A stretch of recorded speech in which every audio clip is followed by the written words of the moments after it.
Hey, and welcome to another great episode of the AI Ecosystem Podcast. I am your co-host here, Bob Moore from Crossbeam. And your other co-host, Lindsey DeFalco, also from Crossbeam. Great to Amazing. be here. I'm not working from my normal location today. I'm on vacation with my family, and we brought, as you can see, our family hamster along. So if you hear a wheel spinning quickly behind me, just know that we've awoken Hamsty. Um, I love uh, that the hamster made it on the family vacation. I was just telling Bob how many rodents I owned as a child, which I don't know if I want officially stated on a podcast. So I'll stop there. Can I ask you maybe just one rodent related question? Since I'm kind of new to the game, Hamsty is has been with us for 6 months here.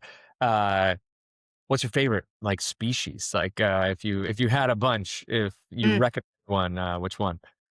Um, Honestly, my favorite was rats, Great. which which always which always horrifies everyone. But they're really like chill.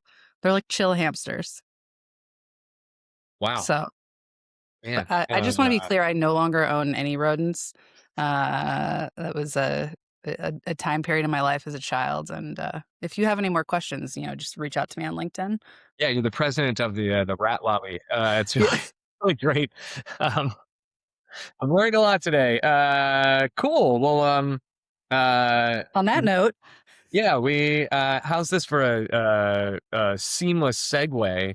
Um, we were chatting earlier about a topic that I think would be kind of fun and interesting to get into today, which we've teased at before in reference, but I want to like really sink our teeth into, which is in a world where it becomes easy and less costly to build virtually anything that your heart desires from a technology standpoint. What we're also experiencing is the opposite effect on the marketing and awareness standpoint, which is how on earth do you get the word out? Do you get distribution? Do you get attention that lasts longer than the average attention span for a new product or a new offering or a new concept in this world where like you can generate marketing slop quicker than ever, probably even quicker than you could develop products. And nobody's reading anything anymore because they're just consuming information through agents digesting things and processing things. And, people that might be in your target consumer universe are very easily distractible and attractable to other places to put their time because AI is creating a lot of them. So, um, that's the topic at hand, and it's relevant for us because we talked about Trace last time that we're going to bring to market. Even this podcast, like we don't promote this thing, and maybe we can get into like why and what's holding us back. But yeah, am I missing any of the broad strokes? I think another thing that I'll probably, weave in there that's related is, like, kind of what we've learned creating content with AI over the past Mm, 6 months to a year, and, I was telling you one of the things that I, often struggle with is, like, when to move the editing of a document or, a spreadsheet or a what's the word? Oh, presentation, like, out of Claude and just start doing it yourself. yeah, Um, and I think there's a lot there related to this, but yeah, it's like, you said no one's reading anything anymore. Is anyone writing anything anymore? And when does that actually matter? yeah, Because sometimes I think people want to read something written by a human, and other times people don't care if it's AI. yeah. Yeah, I think that's Sure. a sounds like a Um, good set of topics. yeah, it's funny. I'm glad you brought that up about when the handoff happens because this literally happened to me yesterday. I gave a talk at a conference for TECNA, which is the National Association of like venture capital organizations. Like there's a thing called PACT in the Philly area, which is like a consortium of local companies and venture capital firms and others, and they lobby their state governments and they create events and programming for founders, and it's, it's one of those great things. Well, there's one of those everywhere. There's one in West Virginia, there's one in Kentucky, there's one in Texas, they're throughout Canada. So the people who run all these organizations get together once a year for this conference. So I spoke at this conference on the topic of ecosystem-led growth, and the deck that I wanted to build, I started in Claude, and I gotta tell you, like, what I ended up doing at some point in time was just taking it over from Claude and completely redoing it myself. And not that it Uh-huh. was bad or wrong, or it did a great job of kind of following my direction, but a little bit of, when you're actually going to be standing in front of human beings and storytelling, there is something to be said for this very natural, almost conversational flow of ideas that can only be created by, like, acting out the presentation as a human and saying, Yes. like, where does my train of thought and the natural course of this storytelling go? And also the, like, I like to try to be funny in these presentations and find random little unlocks of anecdotes or side tangents to throw in to break up the monotony of talking about a subject. And maybe over time, Claude will accumulate all those little anecdotes that I have. But in this particular case, it didn't know anything about, the funny random stories I wanted to insert into here. And I just had to go and create those myself. So Yeah. like that, for me, that handoff, I was better off just building it myself. And I'm sure that won't be true forever. And this is like my okay boomer moment, and, Yeah. whatever. But, I did have that experience, Yeah, like yesterday. Yeah. it's funny. Maybe this is just where we start with this whole thing. Uh, it's funny because I will create a document and I'll draft, let's say it's some sort of, memo or something, either internally for the company or externally. I'll draft it and I'm like, "Oh, this is great." And then it's like I black out and 3 hours later, I'm still editing it back and forth with Claude. And it's like a combination of the fact that it takes some amount of time for it to turn around a new paragraph. Yeah. But every time I read it, I realize I haven't read it fully, and I'll be like, I feel like I just wasted 3 hours because I could have written this from scratch in 3 hours. Yeah. And I'm still kind of undecided on, like, whether or not the output is actually better, or if I just spent more time getting to, about the same output or maybe even a worse output. And yeah, this is something I do not feel like I have figured out. I think I'm getting better at it, and I'm testing a technique right now, which is like, uh, Claude drafts it, and then, everything after that is just we'll go back and forth about maybe a paragraph, but, like, I have to edit it myself. Mm. And I'm trying to see if that's any faster, and so far it's a little faster, but, yeah, it's interesting because it's like I still think we're kind of figuring out, like, what it's good for, what it's not good for, and then the handoff moment, and the handoff moment is still tricky. Yeah. I'll tell you one thing it did very well for me was I had to build whatever this initial draft. I took over control and kind of rebuilt the thing. But my rebuilding of the thing was all about content and narrative and embedding the right images and whatnot, without much regard for consistency in design and templating and font sizes. And I handed it back and I was like, this now has the content I want. Please don't mess with my content, but make it visually consistent. And it did do a pretty brilliant job of doing exactly that, which I was really Yeah. yeah. Yeah. And I think honestly, trying to figure out where the handoff point is much better than the folks who don't have a handoff point. Mhm. Um, and I saw something recently that it was like the trend of people walking through something and they're like, oh well, Claude said this, or Claude did this, or Claude made this. Yeah, Um, and it's like that shouldn't be part of our vernacular. Like it shouldn't be that we're just presenting something that Claude made. It yeah, should be that we have reviewed it, formed our opinion on it, modified it or not modified it, and that we're presenting it as our ideas. yeah, And I yeah, think yeah. one of the biggest things I've seen this be the hardest with is like prototyping, um, because Claude creates like an entire page and all these different features and functions and everything. And it's really easy to just be like, "Oh, Claude did this, Claude did that." But then the next question is like, "Okay, well, what's your opinion on what Claude did?"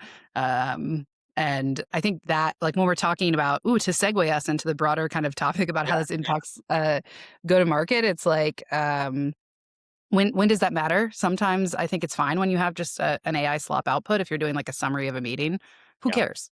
Hmm. But then, the craft of having content that people actually want to consume, if they're going to consume it, uh, that is the whole. That's like part of the whole challenge with AI go to market right now. Yeah. And this is where I feel like I was confessing to you earlier that, throughout most of my career, I have felt like the thing I want to do when I sit down at my desk most days is actually go tell a story or create a piece of content. Or if you look back in my earlier companies, I was so like loud and prolific on blog posts and creative research and um, really doing things that just are kind of designed to be organic content marketing that is creative and unique in nature. And it's been a really like important, successful part of my like entrepreneurial journey is kind of like hacking the system of what attention gets paid to earn like basically creating like earned media style coverage for my companies along the way. And we've done that for Crossbeam to a large extent. We've done some kind of guerrilla marketing stuff. Obviously, the book, the ecosystem like growth book, is kind of part of that. Like, I sit Yeah. down and write some stuff, and it turns into like a platform on which we can draw a lot of eyeballs in and convince people of our worldview. Um, and lately, I have felt so uninspired on that dimension, and I can't seem to bring myself to sit down and like write a 5-page diatribe on something, or to think about some novel take that I might have that could turn into a LinkedIn post that maybe will drive some engagement. And I think part of it is like I'm not convinced that people won't be convinced that I didn't just create some AI slop and put it out there. And like, maybe I should give myself more credit, but, uh, I think that the slop generators have gotten so good that it's not that my work would be indistinguishable from what the AI would put out. It's that people won't even read far enough into my work to know the difference because Hmm. they assume that everything that they're reading is somehow AI slop, or they're feeding it into AI to give them the Cliff Notes version. And I don't even know if that's true. Do I have hard data on it? No. Do I have like some indication that like my last 50 LinkedIn posts perform worse than the 50 before it? No. Um, it's just this gut feeling of the like it's not fun anymore. And there was a dopamine rush that I would get from like creating this stuff and envisioning how people would consume it and react to it and engage with it. And some of them are hits and some of them are misses, and it is what it is, but you're in the game. And in this landscape, I feel less inclined to get in the game. And then it creates these knock-on effects where this stuff would start as organic writing or a blog post or a LinkedIn post or podcast recordings or whatever else. And then when they're successful, you parlay that into, okay, let's also turn that into a white paper. Let's also buy paid ads that'll drive people to it because now you know that there's a certain engagement like vector associated with that thing that's going to be successful. And if you can't knock down the first domino, then it kills all these knock-on strategies as well, and you end up just being silent, which is also not good. I think it's like, part of me when we're talking about this is like, who cares who wrote it? Yeah. But then I also care who wrote it. Like when I'm reading stuff and I sense that it feels very AI generated, then I kind of lose interest, or it's almost like I lose some respect for the content. Yeah. And if it feels more, human written, then I'll actually read it. And then there's also like I have a different bar for what I will read with my eyeballs or put into Claude. But the problem is I think everyone has a different threshold for that. And there's probably people that are putting literally every written thing that's sent to them into Claude and being like, "Tell me what I need to know about this."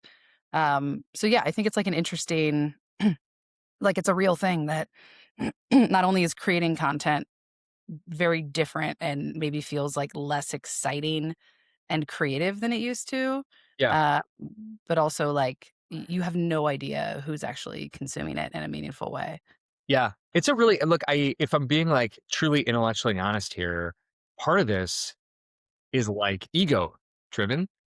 And it the part of it that is ego driven is actually the old thing that has died a little, which is like if this thing goes viral, like my name's on it. And they're like, I wrote this thing, I did this thing. It's benefiting my company. Internally at my company, I get to be a hero because I generated a bunch of sales leads and eyeballs. Externally, my credibility goes up. My social capital grows and visibility grows. And that was like a vehicle through which I built personal brand.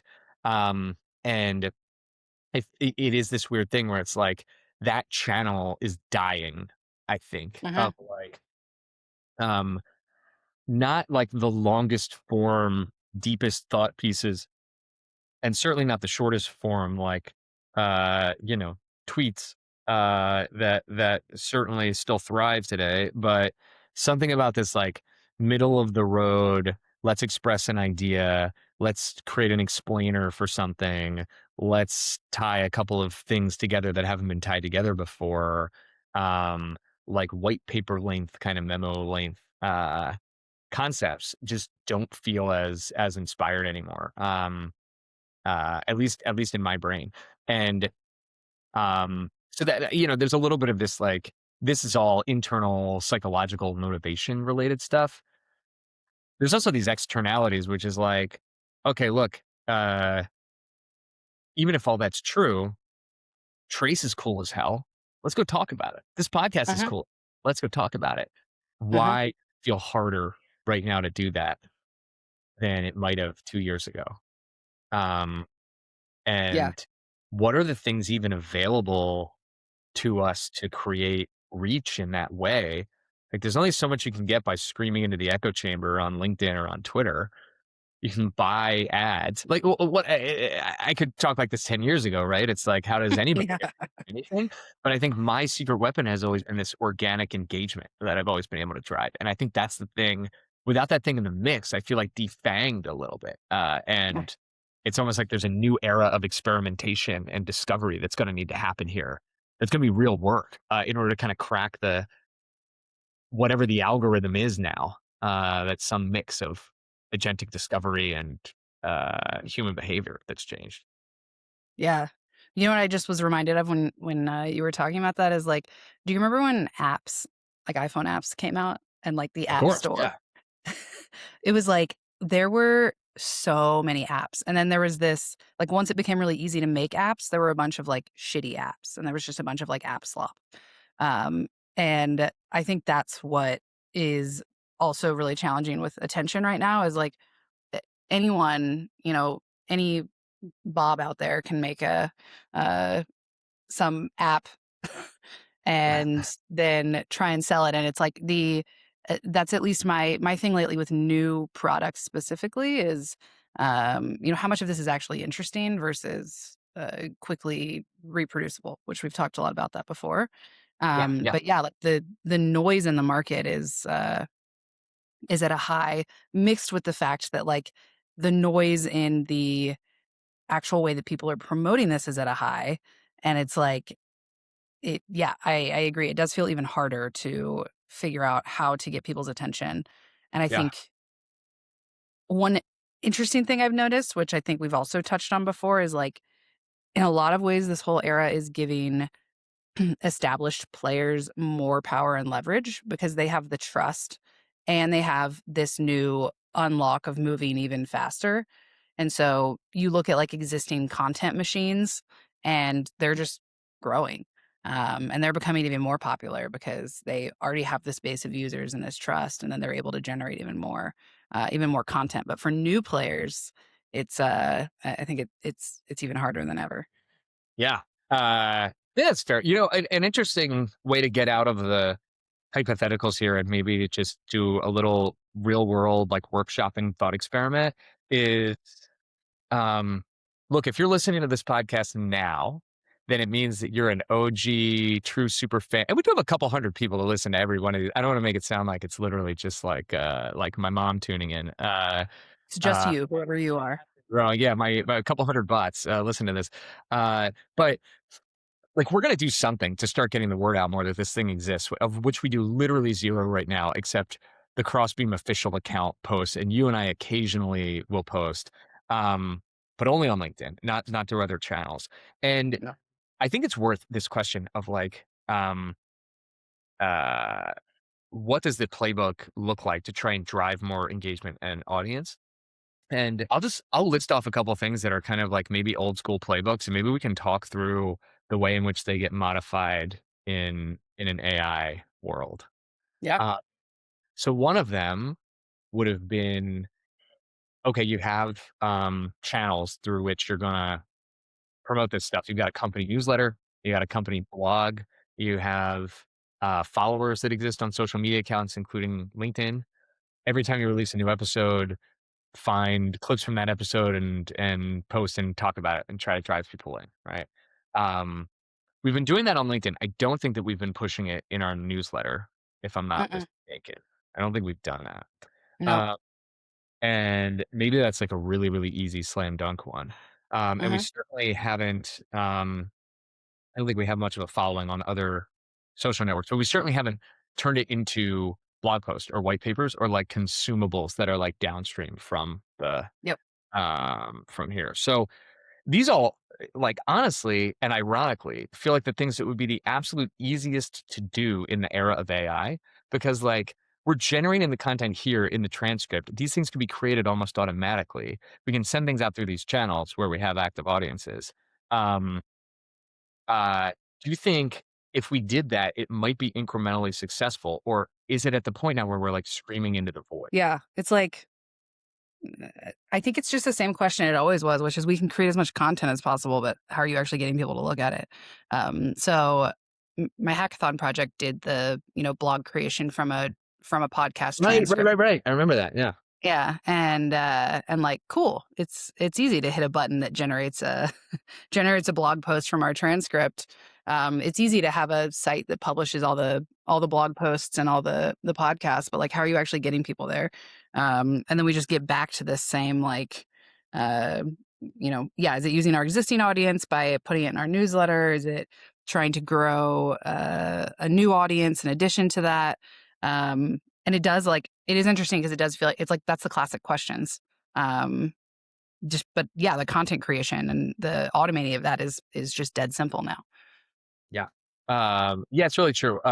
This is probably, I want to also draw a line between posting on our blog, which I do think to a certain extent is like screaming into the void, Yeah.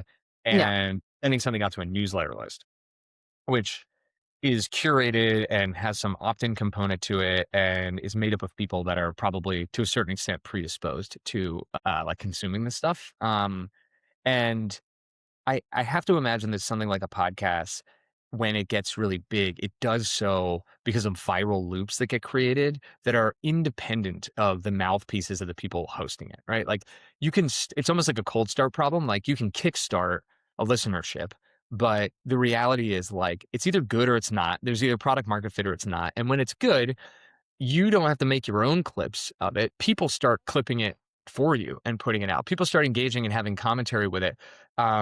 People start using it as a way to reinforce the points that they want to make because they're consuming it. And you just have to get people listening in order to make that really work. So it does raise an interesting point of maybe the most obvious things are to just go after existing engaged people and audiences. And I can think of a few things that are sitting right there in front of us that are so easy, which is A, I am personally connected to thousands of people through not just through LinkedIn, but like through my own email. I'm not shy about emailing people, asking them to leave us a G2 review when they are clearly getting a lot of value out of our product. Um, there's probably some kind of systematic campaign that I could run to ask somebody to subscribe to the podcast, listen to an episode, give us a 5-star review, and have it like systematically drive that through my my contacts, my connections, even maybe the people that use our product. A. B, our own product itself gets like thousands or tens of thousands of people that like log into the product every single week. We Yeah. push all kinds of like new product announcements and other interstitial things. Like we could probably be using that to drive attention into uh, the podcast itself to try to drive like more engagement, more subscribership. I would argue that it probably is good for uh, retention and engagement of our customers anyway, because Mhm. it speaks to thought leadership and being connected to our brand in a bigger way. Um, that seems like a big easy win. And then yeah, obviously like the newsletter is maybe like a little bit more of a passive touch.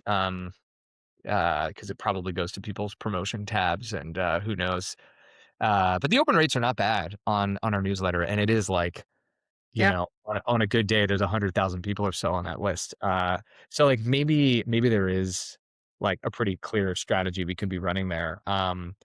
And distribution ends up becoming less the question, and instead like retention or engagement becomes a little more of the question.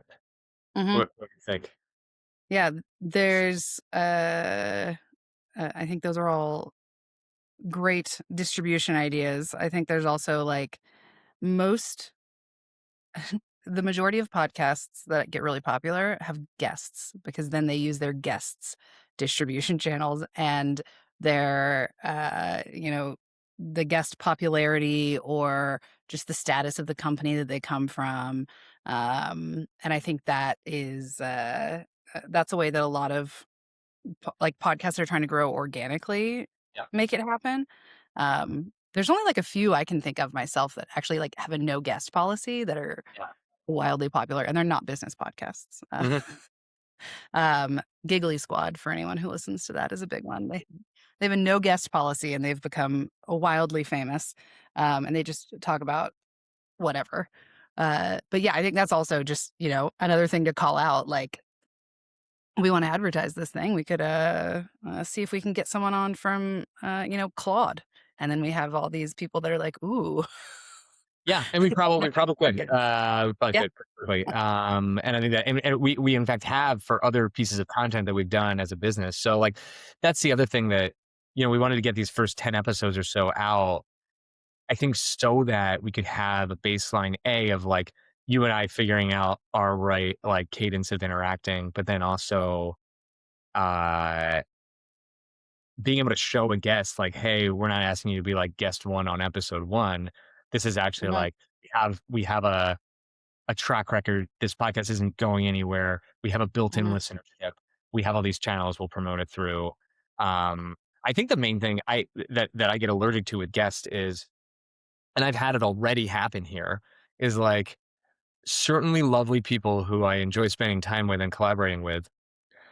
I don't want to be guests on a podcast, and I get peppered with requests to like, hey, can I be a guest? Put me on as a guest. Put me on as a guest. yep, And I think it's just like it's there is some kind of magic to maintaining like a certain level of, there's like a quality to the content of what the person has to say and to the way in which they'll mix into the soup of whatever the conversation is here.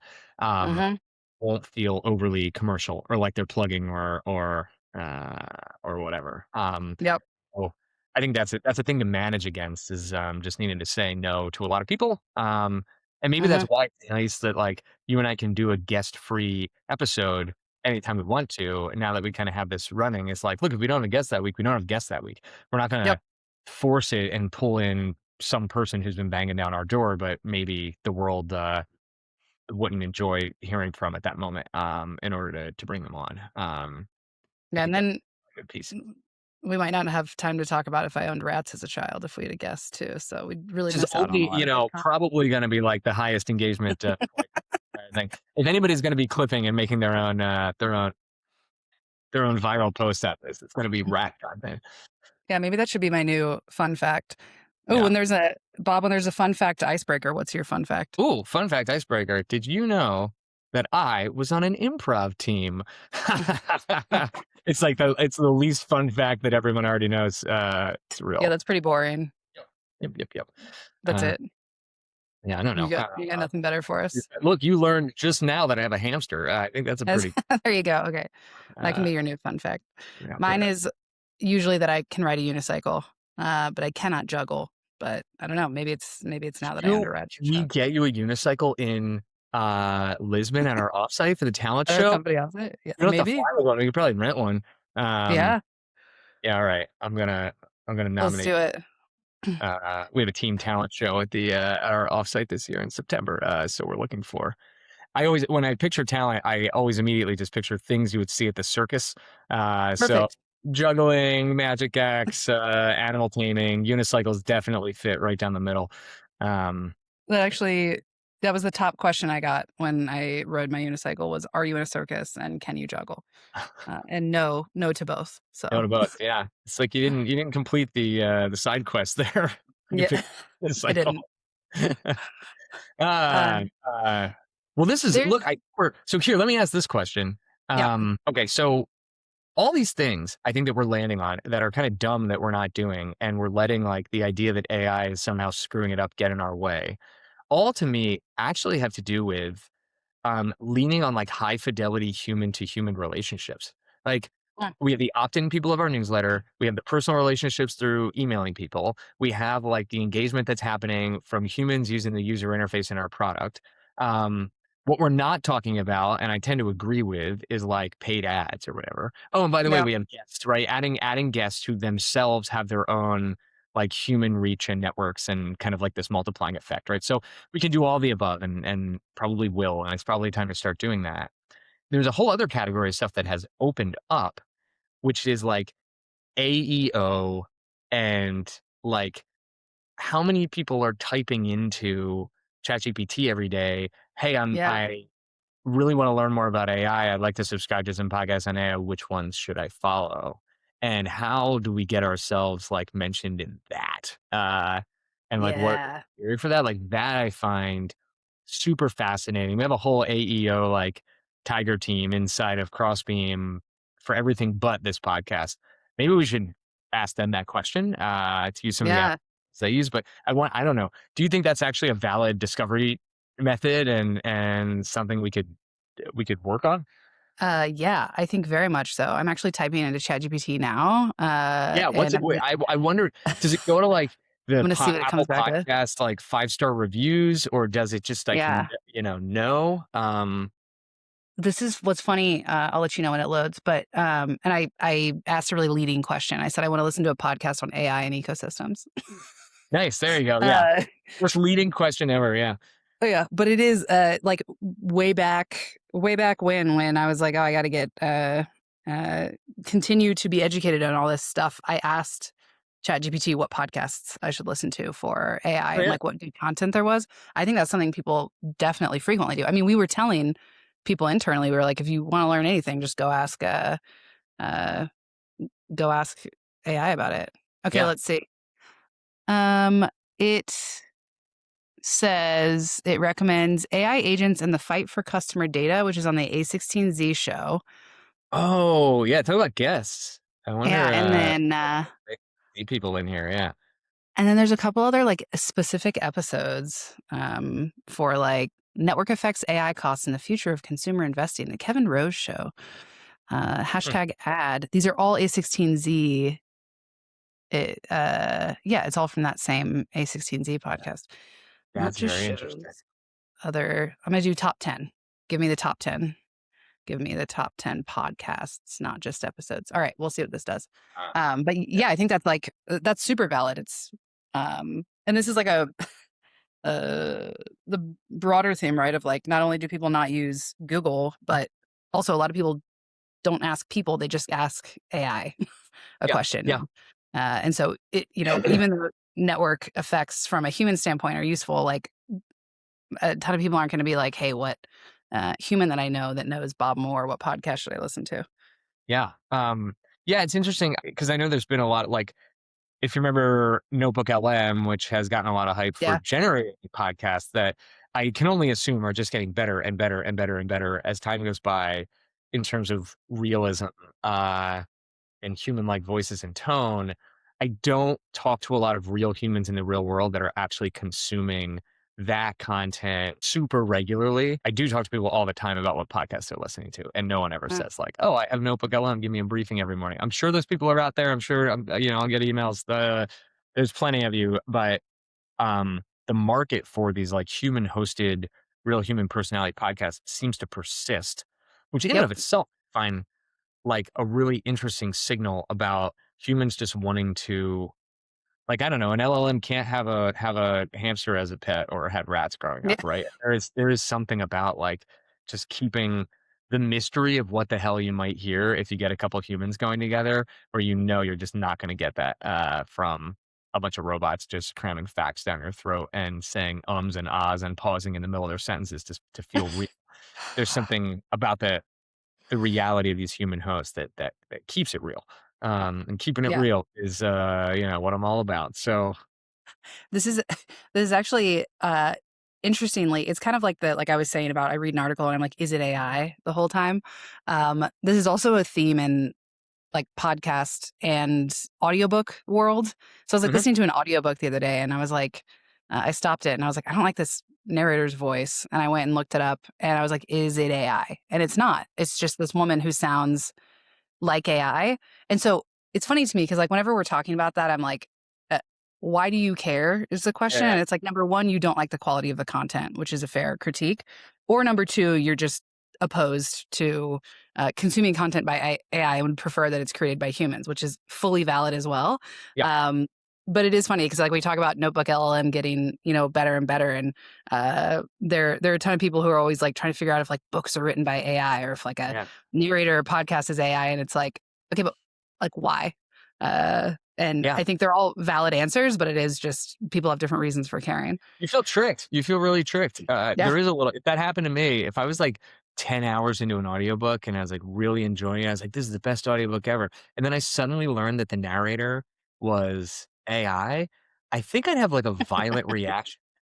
Yeah. And it's like, no, that can't possibly be. And I think I'd become immediately disinterested in it. Um, and again, this is like probably one of those okay boomer comments where Yeah. in my kids' generation, they will never listen to an audiobook that was not recorded like in an AI voice. Yeah. Um, and it's probably just gonna be the case. But, I'm not marketing to my kids right now. I'm marketing to people who are in midlife and in their professional careers and looking to consume content. And they don't, yeah, they want to hear like us talk about rats. Yeah. Man, if this episode bombs and there's a lot of negative rat reviews, I'm gonna eat my words here, but I'm Yeah, hanging my hat on. you can blame me. The chat GPT returned, and it's totally unhelpful because it knows who I am and that I work for Crossbeam. And so it was like excluding Crossbeam's own, the AI ecosystem podcast. Here are 10 shows I'd recommend. And then I was like, why did you exclude it? And it was like, you're right. I absolutely should have included it. It's number one. Great. uh, There you go. You gotta so go in, I, incognito mode or whatever they call it. yeah, I'll have to test that. Um, yeah, I would be Well, curious. Oh, you're going to wrap it up, right? yeah, getting close, but what do you got? What are you Right. curious about? Oh yeah. I was gonna say I'm gonna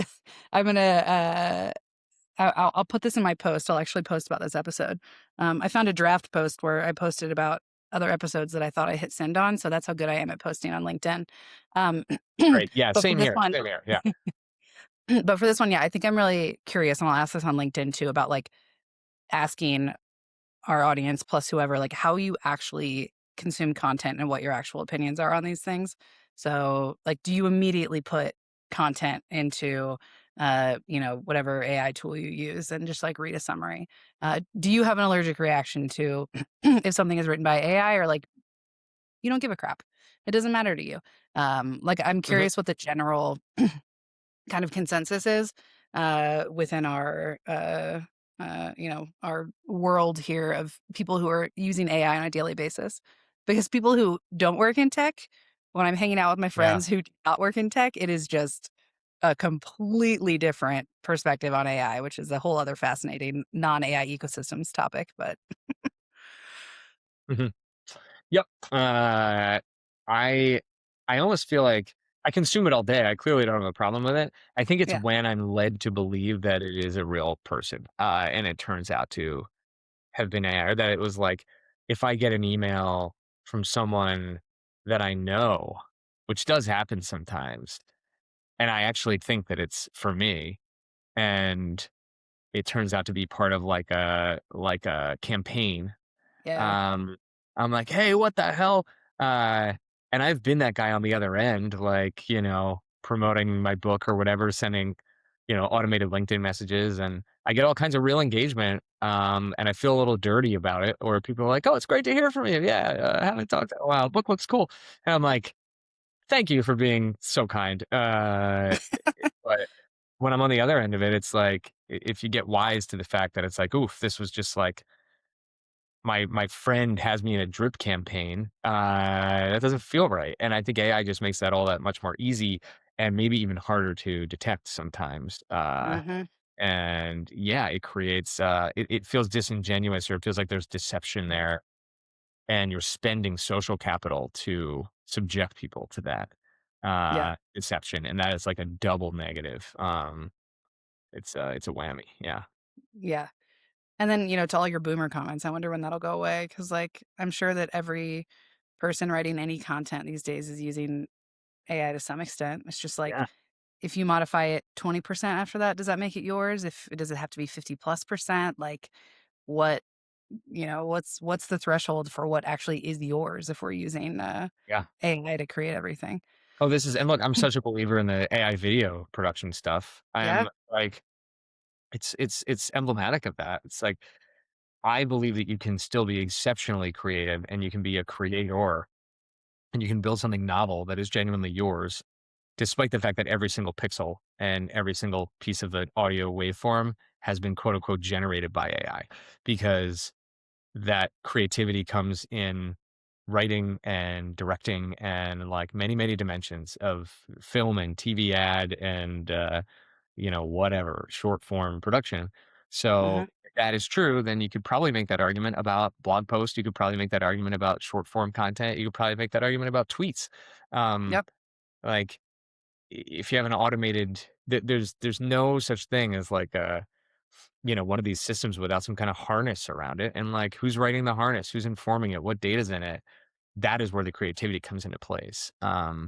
And I'm okay with that. And I think I'm okay with allowing that, and even Mhm. consume stuff. But also, I'm not. And Yeah. I think that Yeah, exactly.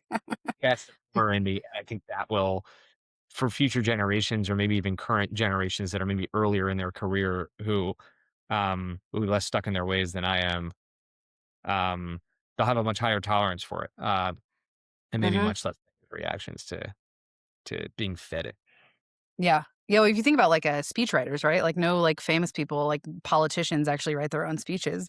They Oh deliver yeah, them, uh, and they get credit for the words that are said, and, some people know that this who the speechwriter is and all of that, yeah, but it's like, that's been a pattern for forever.